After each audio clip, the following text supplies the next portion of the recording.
បាទជំរាបសួរបងប្អូនទាំងអស់គ្នាថ្ងៃនេះខ្ញុំសូមធ្វើការបង្ហាញអំពីការដាក់ចំណីឲ្យជ្រូកនៅពេលទឹកបាទណាបាទឥឡូវនេះខ្ញុំឲ្យស៊ីវាមកវគ្គហើយខ្ញុំឲ្យស៊ីហើយវគ្គហើយនៅវគ្គដាក់ទឹកបន្ថែមបន្តិចទៀតបាទវគ្គបន្ទាប់នេះគឺយើងដាក់ពីរជោគទៀតទៅហើយទឹកឲ្យច្រើនឥឡូវនេះវាទៅឈឺទុកកន្លែងណាវាទុកអាចខាយអស់វានឹងស៊ីទៀតដែរបងបាទហ្នឹងហើយវានឹងស៊ីបន្ថែមទៀតហើយអានេះយើងលាងទឹកវាចឹងទៅវាទុកហើយជ្រូកធម្មតាអត់បាញ់ទឹកគឺវាទៅទុកអាចដែរអានេះវគ្គមុនណាបងប្អូនក្រោយពីឆ្លងកាត់ទុះជំងឺបាទក្រោយឆ្លងកាត់ទុះជំងឺយើងនៅសល់ពួកវាមកត្រង់ហ្នឹងហើយនឹងត្រង់មួយទៀតបាទហើយសល់មេ3ដែរបងប្អូនអើយយើងនិយាយទៅយើងវាអស់ច្រើនណាវារងផលប៉ះពាល់កំណាងហើយដែលវានៅសល់បាទកុំអីអស់លីងហើយនេះយើងបានមេមួយសម្បុកហើយកូនវាបាន9គ្រាប់បាទនេះ9នេះតែតិចយ៉ាងនេះបងប្អូនបាទនេះកូនជ្រូកទឹកញ៉ាំថ្មីចំកាត់ហើយថ្មីបាទនេះហ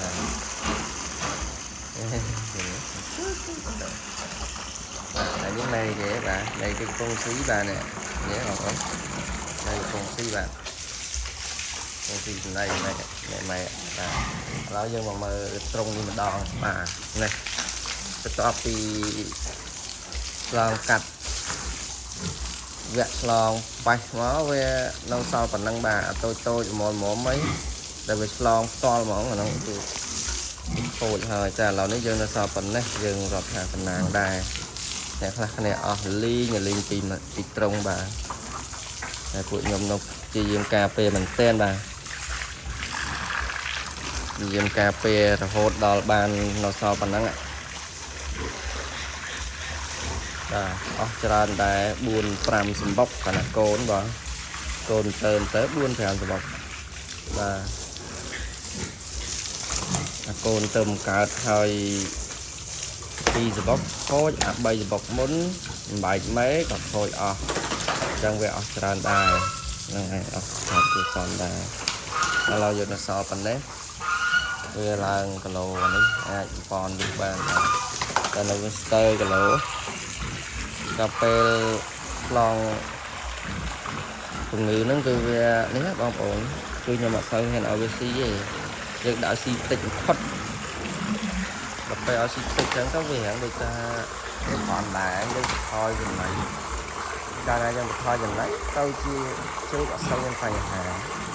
ព្រោះយើងឲ្យស៊ីអាចឆាប់ខូចហ្មងជ្រូកអញ្ចឹងខ្ញុំមានបទពិសោធន៍កន្លែងហ្នឹងមួយដែរតែមិនដឹងថាបទពិសោធន៍ហ្នឹងវាល្អសម្រាប់បងប្អូនដែរអត់ទេណាព្រោះខ្ញុំជ្រូកខ្ញុំ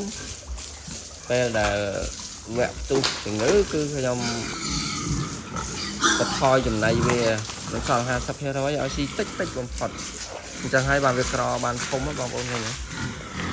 ដល់ថ្ងៃក្រធំអានេះចូល3ខែជាង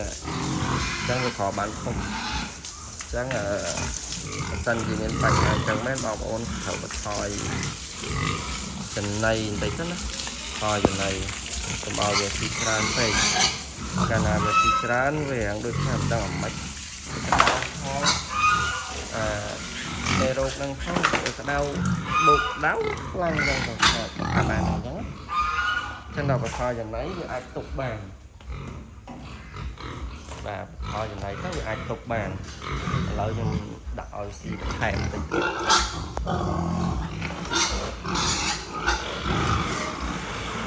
បាទនេះ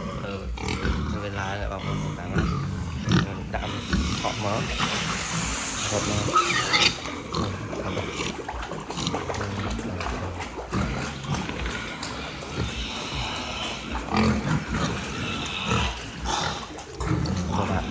lụt cho lụt lòng này còn con này đấy và còn rít nè và còn tiếp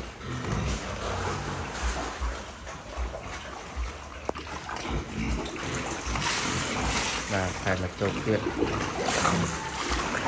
trộn đo lại bảo nó rồi dùng đã cho vùng ngâu chầm tay vùng ngớp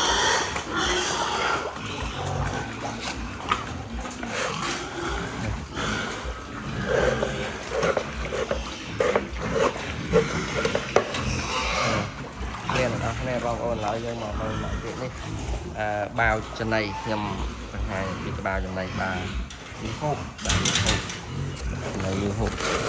ba như hộp ôn lão mọt sau ba giờ bờ có thể này nó có chun bọc ôn mờ này chẳng á này mình cần đi chơi là nơi đây dân đạo thì sánh hay trầm ba này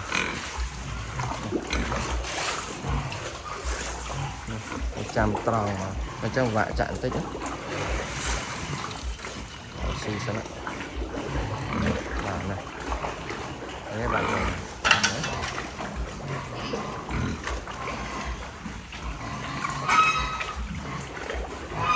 កំរិបគ្នាល្អណាស់បងប្អូនបាទបកាយស៊ីនិយាយទៅឲ្យតែមែនបាទមែនចំណៃសំណុកហ្នឹងគឺស៊ីxịn đa vậy là dừng thải mà chọc chứ đó còn bao tiếp chân thải mà bói tiếp thứ hai chân một lần đặt bị bói lỡ đấy đã mà bói tiếp chân hai mòn bà còn này là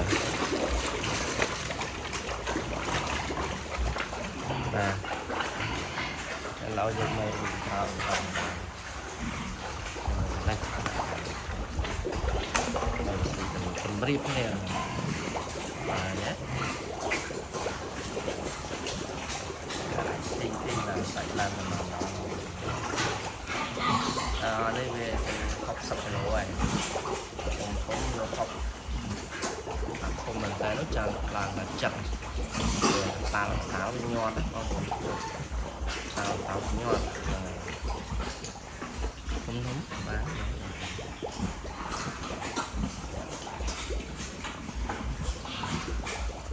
tao đang vào ôn mơ vui lọ mơ một gì tâm cái này đây bằng con chơi ngày đấy ở chơi mơ ca cam thiệp bỏ rụp cam giống này mà thành này là bớt món người ăn thằng này bớt vô mà ăn quay ra đây thì chẳng là lục cứ khá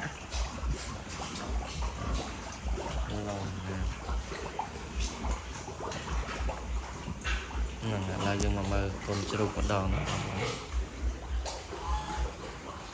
thì mình mơ con chru thì mình cũng thấy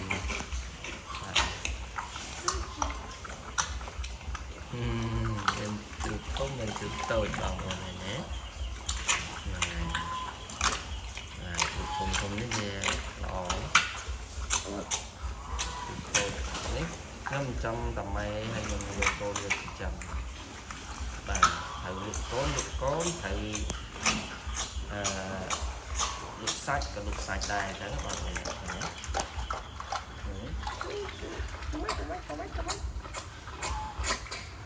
toàn bạn đã bạn sáng ngày bao ơn chầm rồi mà ngày đi sân vừa lâu nhưng mà có chọn vô đài trắng nhưng mày thì rôm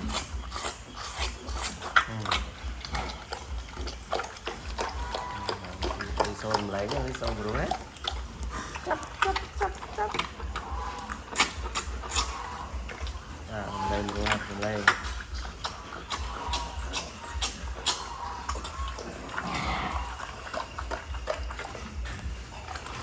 một cơn kia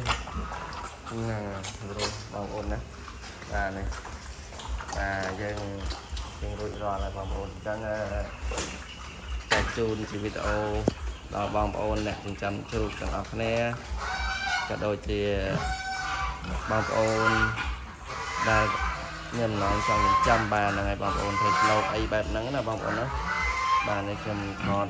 សម្រាប់ចែកជូនជាចំណេះដឹងដល់បងប្អូនខ្លះៗដែរបាទនៅដល់បងប្អូនមួយចំនួនដែលគាត់ចិញ្ចឹមដូចខ្ញុំដែរបាទនឹងចែកប័ណ្ណពិសោធន៍គ្នាទៅវិញទៅមកបាទបង